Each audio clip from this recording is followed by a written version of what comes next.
Policymakers and scientists have joined environmentalists and indigenous groups in the Icelandic capital, Reykjavík, to discuss the future of the Arctic. The Arctic Circle Assembly will focus on the region's drastically changing climate, as well as trade, security and energy. The event's founder is the former Icelandic president, and he's been speaking to our correspondent Lee Jianhua. So we now live in a world where there is a strong interrelationship between the future of Asia, Africa, Europe, the Americas, and the future of the Arctic. And what we have succeeded in is creating this annual global gathering to bring together all the major stakeholders and let them do their own thing. And of course, from the very beginning, China has played a big role in this. Both the scientific institutions, the Chinese Polar Research Institute, the Tibetan Plateau Institute, as well as the Foreign Ministry and the climate leadership, as well as other prominent leaders from your country. The year when you founded the ACA, that's the year that China gained the observer status of the Arctic Council in 2013. And Beijing is calling itself a near-Arctic state. How do you see China's growing involvement? Well, it was not only China. It was also India, Singapore, Japan, Korea. There was a number of Asian states. So the contribution by the scientific institutes in Asia, including the Polar Research Institute in China, has been very, very important.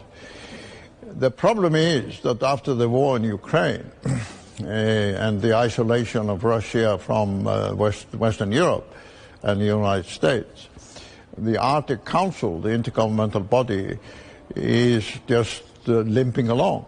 This is a platform for all of them to sit down and talk. And it's reported that the Arctic is warming 3 times faster than the rest of the planet. Do you think we're close to a tipping point?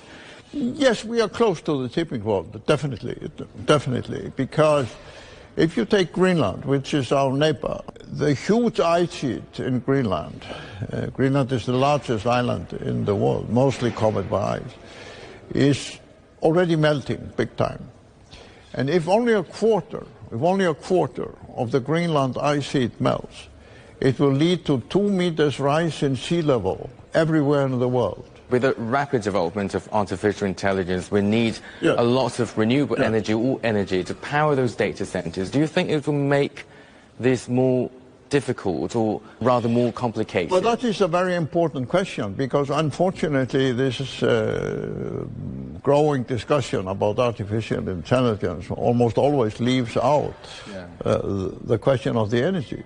So I think, or at least I hope, that in the next few years, because it has to be in the next few years, the energy question will be brought into the artificial intelligence debate. And if we cannot run this monumental operation that artificial intelligence will include on clean energy, then the tipping points will arrive very early. And the future of cities and regions all over the world will basically be disastrous.